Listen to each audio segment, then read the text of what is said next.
Welcome to both of you. I'm so glad that you're here for this show. I know that I've gotten to know a little bit, but share a little something with our listeners just so they know who they're going to be listening to today. Yeah, so my name is Lauren. I currently live in Atlanta, Georgia, but I consider myself a New Englander. I grew up in Central Jersey, so I've been in Atlanta for 7 years. I am a well-being and DEI consultant, so my work is at the intersection of wellness and inclusion and belonging, understanding that the both cannot exist without the other. I am an athlete, so at one point in my life, I was a professional figure competitor. I ran track and field in college, and I just will always be a lifelong athlete. So that's just a little bit about me. That is fantastic. I am not a lifelong athletic nobody. You will see me running from anything, even.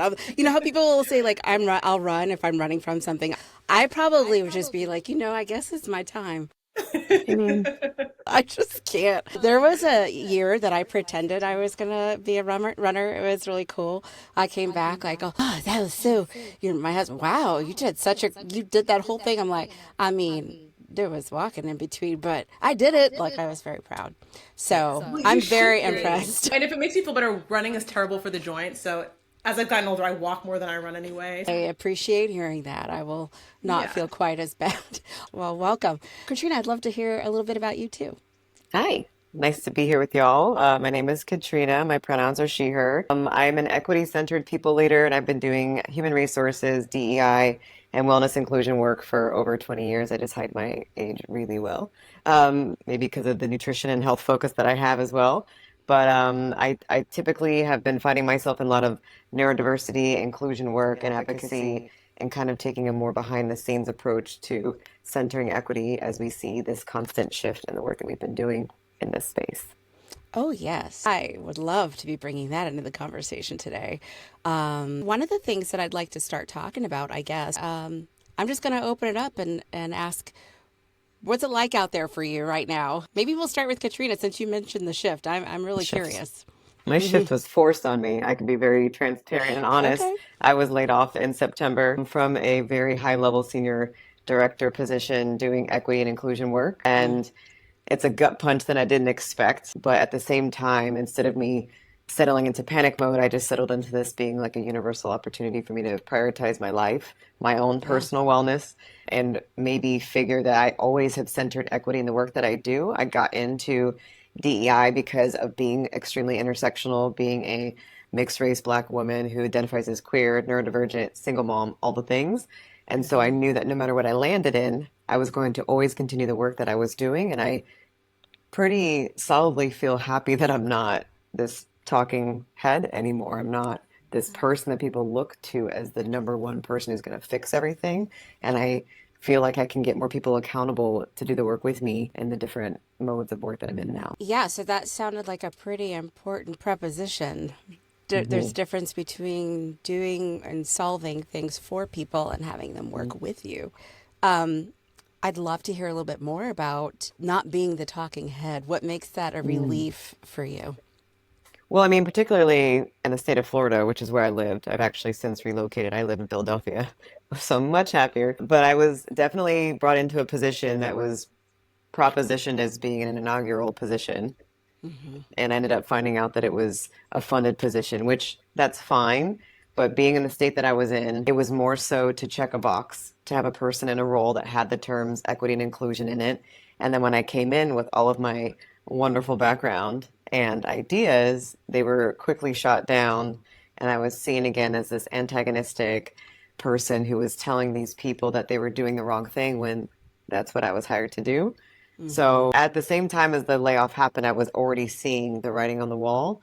And I had a choice to make of either freaking out, which, your nervous system does that being in these positions. You're constantly in fight or flight, or realize that this is an opportunity for me to kind of take back what I want to do in the work and not have to be this person that's supposed to write a statement and craft an email and plan on these events that people ultimately didn't want to do in the first place. Hmm. Yeah, that sounds pretty powerful, taking Yeah. it back. Hmm. Yeah. Back to basics. It's always going to have equity in anything you do, regardless of the title that you have. Lauren, How does any of this resonate with you at all? I've seen you nodding along as we're having this Yeah, conversation. all of it has resonated, and I don't even know where to start. There's an overwhelming feeling because I have been a DI consultant since 2020. So I was one of the people that after George Floyd there was a boom, and my first job I didn't even submit a resume. People were just like, "We need help. You're a woman of color. You want to make a career shift. If you're willing to take a pay cut, just help me." Right?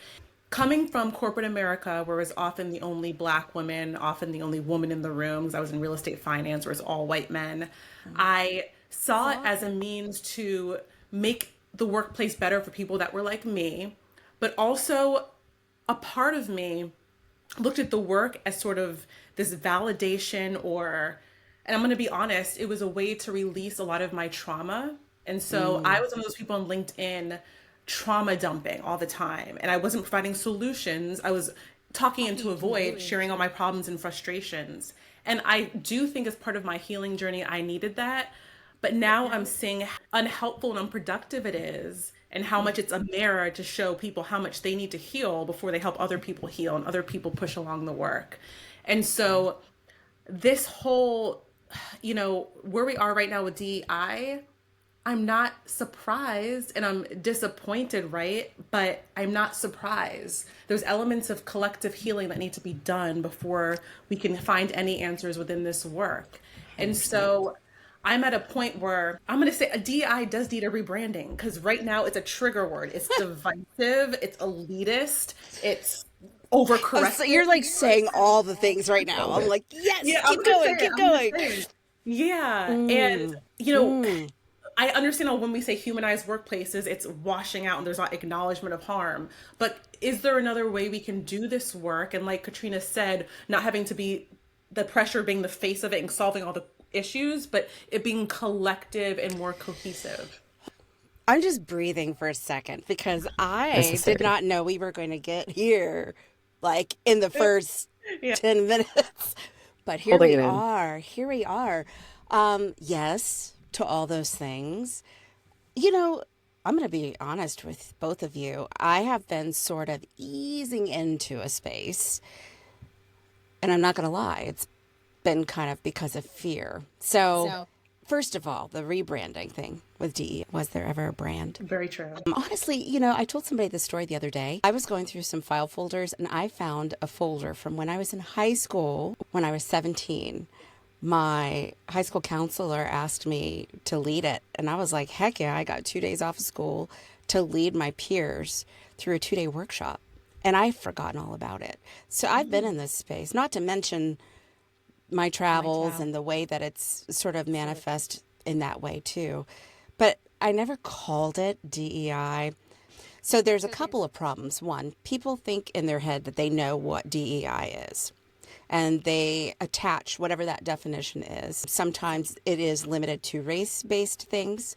Sometimes it is equivalent to CRT, and they don't know what those letters mean either. And it's a whole thing. And you're right, it becomes this sort of divisive thing, but it's because it's never truly been explained. I would say there's also never been any standards. There are umpteen programs out there. I went to a very good one, but they sprung up like everybody gets certified, right? Diversity does not equal race of any kind. Diversity has all these dimensions, which all y'all know because y'all know the charts. There's like 4 or 5 of them that we all use, whether it's an iceberg, interlocking circles or not. We know what they are. So let's acknowledge that. And then on top of it comes all of the ways that we deliver. So not just who's delivering, what the standards are, but how it's being delivered. So then you have the blame and shame. You've got the D'Angelo crowd telling themselves and everybody else that they're racist because they were born a certain way. I'm saying this to say I've never believed that diversity equals just this one thing. And two, I've been telling folks this pendulum is about to come crashing back. So you're right. Like, I wasn't surprised either. But now it's become this area of contention. And that doesn't help us get any work done either. It's no wonder people feel divided, I think. Yeah, it's gotten so convoluted, and to the point of like DEI doesn't have a look. People tend to think that a specific look is now advocating for everybody. I do a lot of work in disability inclusion and neurodiversity inclusion. And, Lauren and I discuss very much all the time how the overlap is where the rub happens. And not everybody who has been championed with being in these positions understands that intersection. But yet they're supposed to do this big job that they're perhaps not necessarily not skilled for, but to Lauren's point too, like I went through a lot of healing through my own journey. I ended up losing my father in 2020, which is why I had this big, huge rush of understanding my identity a lot more, seeing what he had gone through. But that was my journey, and here I was being vulnerable and sharing about it, but not everybody else was. And then I felt like, well, why am I saying all this stuff out loud if it's not going anywhere? It's because it was never really meant to go anywhere. It was like a trend that people were captive to, I feel, until people have now slight memory issues with not knowing what happened a few years ago. Do you think it's memory issues, or do you think they finally feel absolved?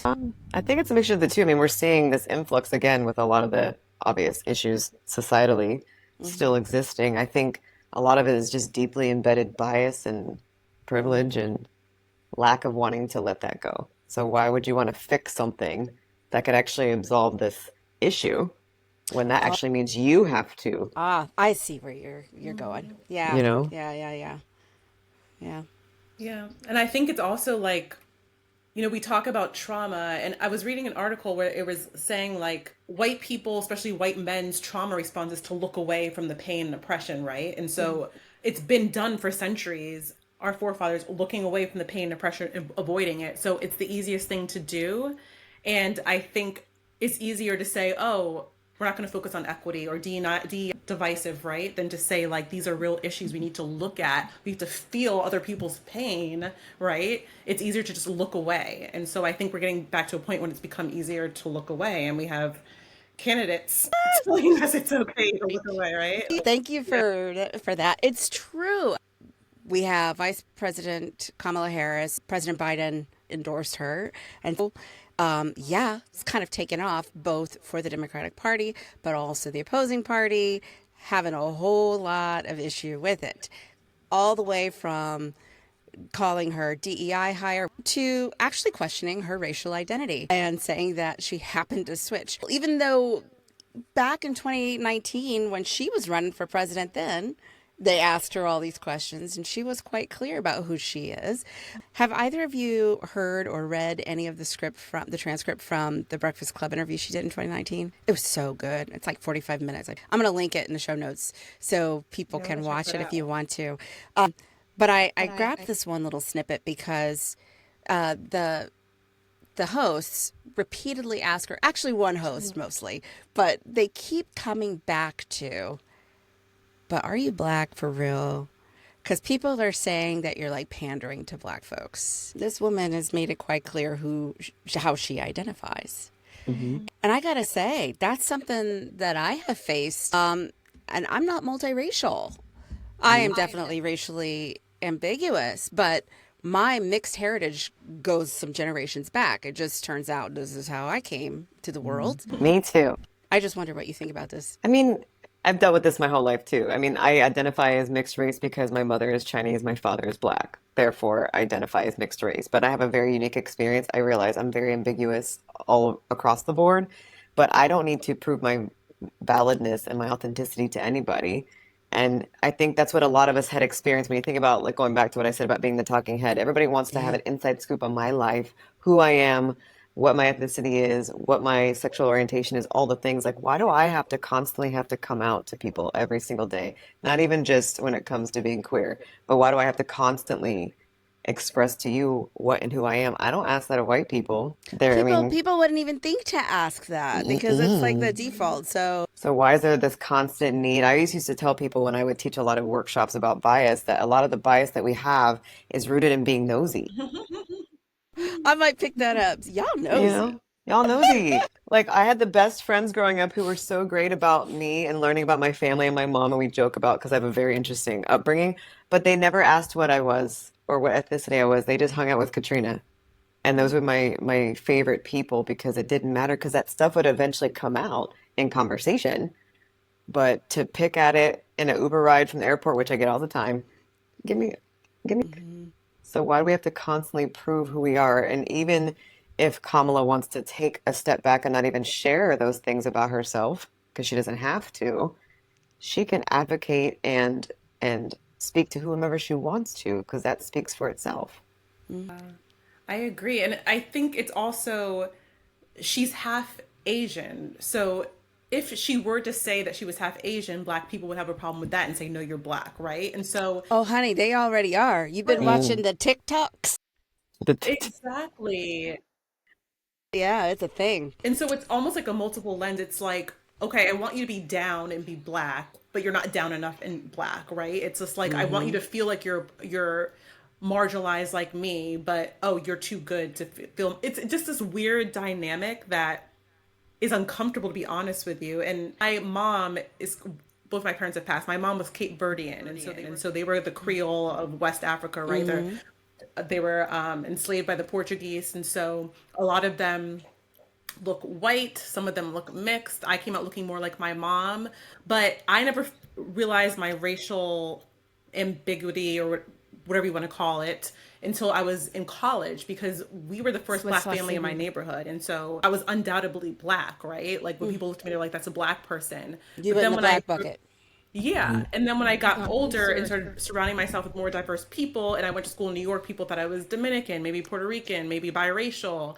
And I was always just like, what? I'm clearly Black, right? But it would make me uncomfortable when people would say things like, I remember a darker skinned Black girl was like, oh, you're part of the light skin crew. Like the guys only like the light skinned girls. And it just made me feel this weird sensation of feeling bad for people viewing me that way, but also like, no, you don't understand. Like I've always been the only Black person in the room. I don't look at myself as better than anyone. So it's interesting also in the DEI space, because there's a lot of talk about Black women, right? And Mm-hmm. there's times I've been in spaces where I definitely feel the racialized imposter syndrome, where I'm like, okay, Hmm. should I be speaking up right now? Because they're just going to look at me, this light skinned Black woman. She doesn't have the same experience as a dark skinned Black woman. And the colorism conversation is very Hmm. triggering on all sides, I understand. So it's very complex to talk about Yes. a construct, right? But Mm-hmm. yeah, I have a lot of mixed feelings about it. It is very complex, and it's really interesting. I understand that I hold privilege too. It's not white privilege, but it's light privilege. I get it. And one thing that I think has served me in my work is working with people who are racialized as white, because they're feeling guilty. They're feeling like ashamed. And I'm like, you don't have to be ashamed of who you are. This is just who you are. Now, don't go out acting like a fool and saying Shawna said it's Right. okay to cut up. No, that's not what I said. But we cannot help who we are. And I think seeing myself through that space of knowing I have privilege also, even though I'm kind of in that limbo space, I get it. That's why I said earlier, Katrina, like, do you think it's about being absolved? Because it's like there Hmm. was this sort of guilt happening around the Same. country for being white. And I'm like, wait, hold up. I know Robin said, but you don't have to just Right. say you're a racist just because you look like that. Right. Right? That's my opinion. And so maybe in the middle, racial ambiguity, lightness helped me, because I'm like, no, I totally get it. It's not like I always feel okay either to speak up, um, Right. you know? But it's also like what we do with our privilege is what I tell people. I recognize my privilege as very ambiguously presenting person. However, I leverage and use it every single day. Like I said, living here in Philly, I feel like it's much more commonplace to be very community oriented and like equity oriented and like feel like I'm not by myself in the work, doing a lot Yeah. of the community work that I'm doing now. But when I lived in Florida, it felt very much like, okay, well, we see that you're mixed, but still, we're going to hire you for this position. And we want you to come and do this work. Even as a consultant, I would come in and do a lot of the work. And I would see a lot of the privileged folks that were, I use air quotes, awake in 2020, still not doing the work, like still putting all that onus on me, Yeah. like fix it. I know that you're telling me I need to do this work, but I mean, can you talk to this person instead? Can you do this instead? And I'm like, you still don't get it. It's the whole, white supremacist culture. I did a lot of sessions about that, and people still, they didn't get it. Didn't get it. Don't get it. Fun fact. Remember how I said I say the unpopular things sometimes?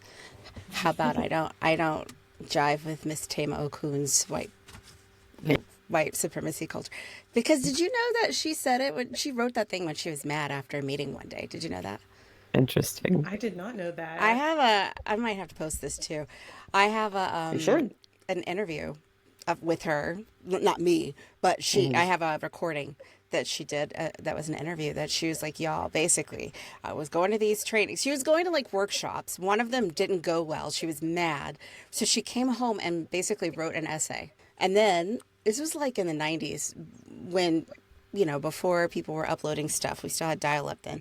Fast forward to the I think that was the first time there was a case of police brutality that really caught on. And by then there was more use of the internet. Somebody uploaded it. And then in 2020, it blew up. She has on the same website been like, this is what this was. There is no empirical evidence. There's no Right. proof. I was just mad. Oh yeah, totally. And the way I would always frame it too, honestly, I would call it traits of toxic work culture. And I was using Katrina's experience over the course of 25 years. And I was like, this is not evidence-based. This is completely experience-based. But it was just things that I had noticed in the very extremely PWI centered places that I worked. But it's just funny how some of the similarities were there, but to your point, there was much of it where I didn't give any credit to the whole framework. That'd be why, like for me right now, I'm doing a lot of work, thankfully, finding different work because I mean, again, single mom. I'm just working with willing paying clients and willing equity centered people who are like, all right, Katrina, we know what you're about. We're going to have you come in and like, we're going to pay you your rate. We're going to pay you fairly. There's no trying to nickel and dime, which is what had been happening progressively since 2020 is this like, hey, can you do this, thing? Little, Yeah. little extra. Yeah. Yeah. That's why there's no more that senior level quote unquote DEI position, the ones that people just keep forwarding me. I'm like, no, thank you. I'm good. I'm good. I'm good. Probably never again. Oh, that was a little parenthetical added at the Lauren, what about you? I was thinking about what I got to know about you a little bit. How does culture play? Because race is one thing, but culture is another. And you talked about being Cape Verdean and sort of this difference. I loved it. I don't know your exact words, but you were like, but I'm black, right? Like something like that. I'm just curious what, from a culture standpoint, all of this has meant for you. So my dad was Nigerian, Igbo. My mom was Cape Verdean, and both of them grew up in very homogenous environments. So my mom came from like a Cape Verdean borough in Massachusetts. My dad literally grew up in Africa, and when they created our household, they abandoned both of their cultures, and they were both very much fixated on assimilating. And my mom, growing up, her mom was always like, y'all are not black. Tell everyone that you're Portuguese." So she was in this new identity as a black woman because everyone in town was viewing her as a black woman. And my dad came here almost like, I want to blend in. I don't want people to know I'm from Africa. I want to blend in and be successful. And so I feel like I, growing up, had that sort of, I don't identify as a black American because my parents are from different countries or second generation, first generation, but I don't identify as Cape Verdean or Nigerian either. So I always just felt very confused about who I was. And I think that's where a lot of my imposter syndrome comes from as well, because I'm not, I grew up listening to rap and black culture, right? But always as like, people probably would have said I acted like a white girl, right? Because I was at an all white school. And so when I would come around black people, I felt very insecure about my blackness.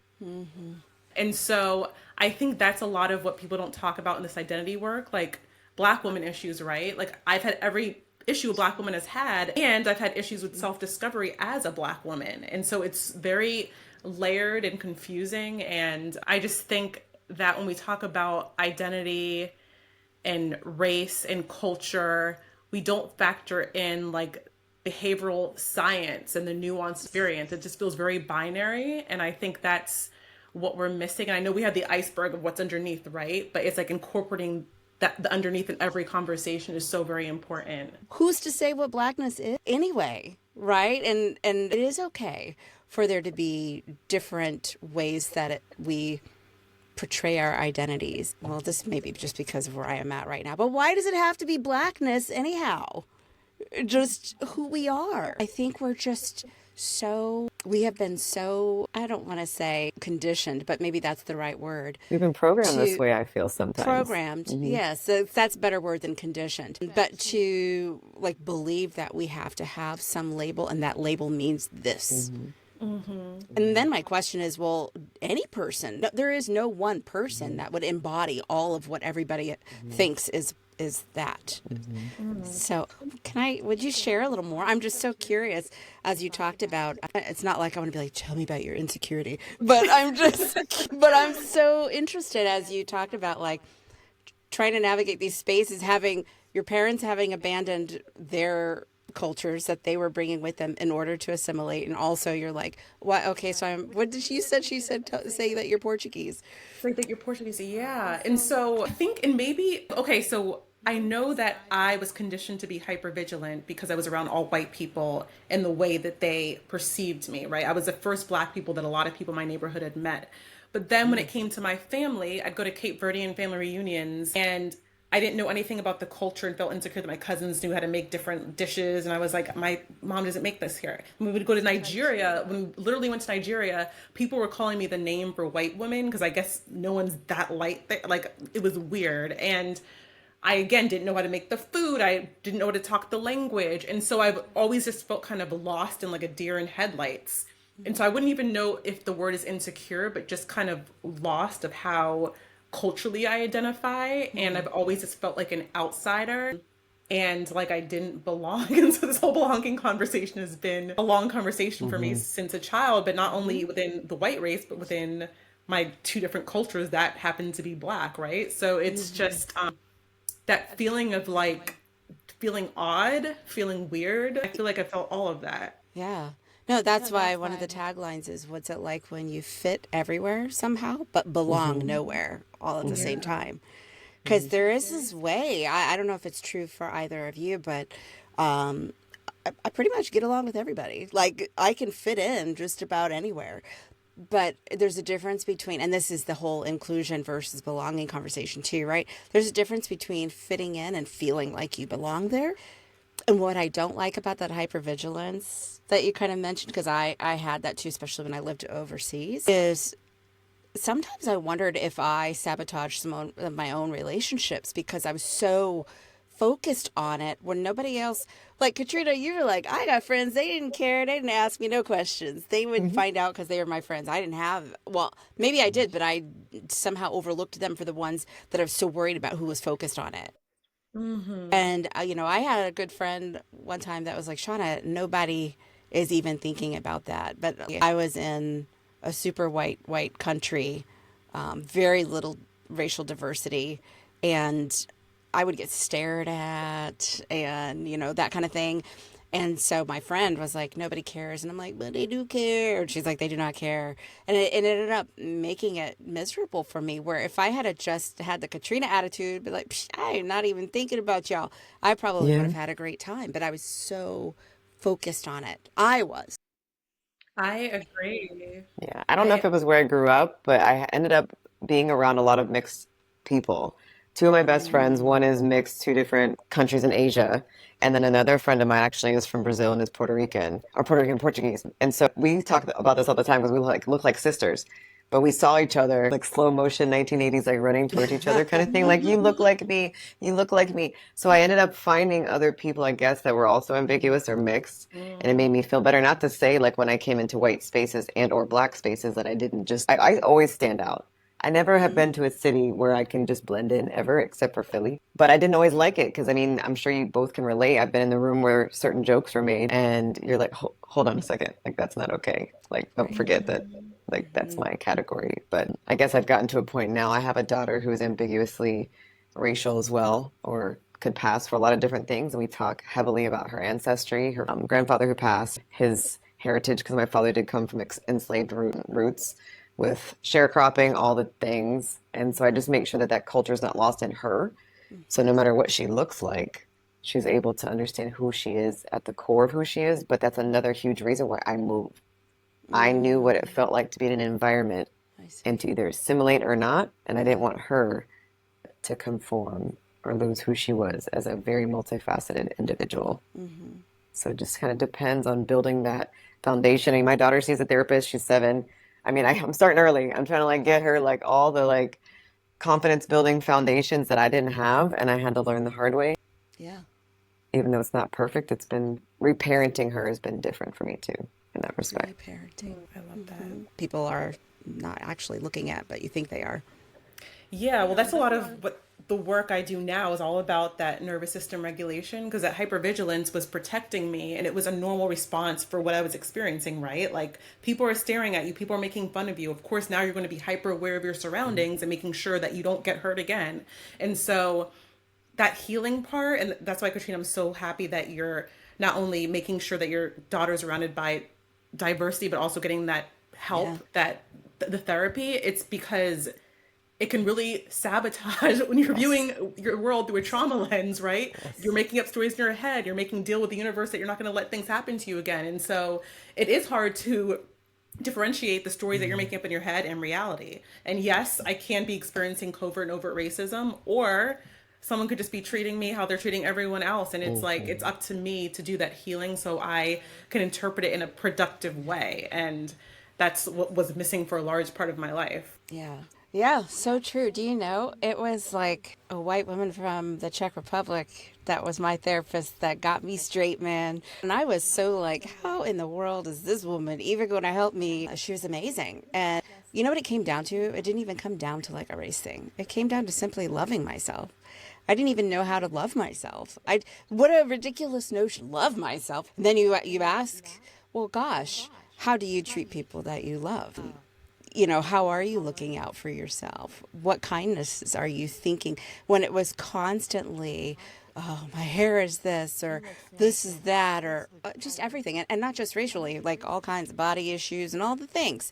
But really what I think one of the first steps is even, well, first of all, knowing who you are and then loving yourself. So yeah, it's some work, Oh, y'all. Yeah, it's absolutely. constant. It's constants every day. I always tell people, I'm 43, and I say that I am the most authentic I've ever been in my whole life, but it's taken a lot of missteps. And honestly, a lot of it is me trying to lead by example for a little girl who's looking up to me to be my most authentic self. So she Hmm. speaks up, she has a voice, she doesn't conform. So I think a lot of it is just realizing the power of our journey onto other people that are looking at us as leaders. Yeah. And again, going back to like the layoff, like that's why I was like, you know what? That's not even worth it. Like, let me just do work that makes me feel like I have a purpose, be present in my life, and stop feeling the burden of the world being fixed by just me. It's not going to happen. Oh, that was definitely something I had to let go. Like, why am I out here trying to act like I got a cape to save the world? I am just me, but we can each do a little something. There's a lot of pressure when you're a diversity, equity, inclusion person, too, because you're like, I can't say the wrong thing either. I don't Hmm. know everything. We all have limitations, and to give ourselves grace for that. And there's also magic in 40, at least for women, I think. Look, that's when a lot of the work started happening. Hmm. Exactly. This has been so good. I'm so glad that both of you came on to talk with me and to share your insights. Is there anything I haven't asked you about that you'd like to share that came to mind for you as we were talking today? Actually, well, I'm curious how you both feel about the potential of Kamala becoming president. Like, there's some people that feel fear that if she becomes president, Black women or women of color are going to become a target because of the outrage, but also if she, on the way to her becoming president, right, there might be some outrage and people actually feel in danger. See, I don't look at it that way. I honestly think that the other one, I don't even say their name.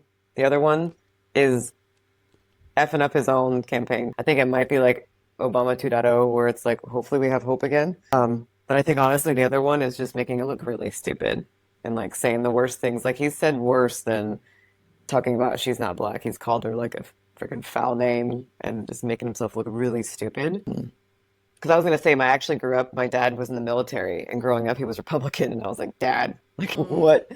And so now I've really seen a lot of people understand that that binary way of being politically can be mhm. so dangerous. And we have to just Yeah. really work on centering, like, looking out for each other. And hopefully that's where people go.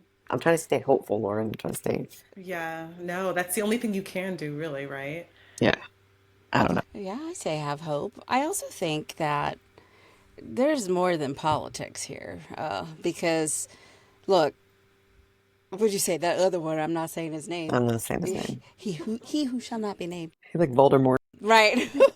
Look, that whole brand of whatever that is isn't even the Republican Party. This is not the same as, oh darn, Bush got in. No. Well, that means a few things are going to change, like here and there. Look, there's 920 pages worth of document, but Right. this is not the same as Republican, Democrat, or the occasional independent who begins to gain some traction. This is not that. This is, when they say battle for the soul of America, that is what this is. So your question, Lauren, was about Kamala, though. Okay, I have a few responses. One, I am so freaking excited because obviously I live in this space where I explore racial ambiguity, and I'm like, there's representation again. So I'm excited because there's representation at such a high level there. Regarding the target thing, I don't mean to be like cynical, but when haven't Black women been a target? That's what I'm saying. I just feel like It's not new. and It's when have not we new. not had anything put on our shoulders? We talked about that Right. too. I mean, Exactly. it would This just be is, fitting. it's like, the thing that is making me feel a little tripped out right now is what I've been seeing on like Instagram and TikTok with the younger, and I say that, but because that's what the feeds have been giving me. I'm not trying to say that there aren't other generations doing this, but what my feeds have been giving me are these younger Black people who are totally against her. Like totally. And I'm like, I am just not okay, first of all, because we are who we are as in America, we just cannot help ourselves. We're so obsessed that we have to play into identity politics. We just can't help it. But let's pretend for a second we didn't. Have you seen this woman's resume? Period. I don't understand it. So target, sure, she'll be a target, but so have we all. And I don't anticipate it going away anytime soon. It's just kind of the norm. To also add to what you said too, the young folks and other people I talk to, because I am on a board and I work with young people all the time, and I'm always like, look, I love y'all. You can complain all you want to, but be part of the solution. Get out there and help educate people. Learn about what your vote does if you don't use it, right? Or hold your public servants accountable. Don't just think that a talking head is going to fix everything. You yourself need to be having some sense of civil duty to go out in your community and do the work. You know, you have to figure out how you can be a part of the puzzle, not just nominating like somebody who volunteers as tribute to fix everything. Like you yourself have to be an active participant in your society too. Well, listen, you want to share a little bit about where people can reach out to you? The easiest place for people to find me is on LinkedIn, honestly. But if you connect with me on LinkedIn, typically it's where I'm at to speak with folks and network, which I'm sure you can include the link in the show notes, but they can start a Absolutely. conversation there and go from there. Thank you. What about you, Lauren? So the easiest way to get in touch with me would probably be LinkedIn. So Lauren Dike. And my website is harmona.org. I'm going through a rebrand right now, but you can get the gist of who I am and some of the services I offer on there as well. Okay. Well, thank you both so much for joining and for having this conversation. I always learn so much and get some good stuff out of it. So you've enriched me too. I really appreciate it. Absolutely. Thank you. Great. Thanks for having us. Absolutely.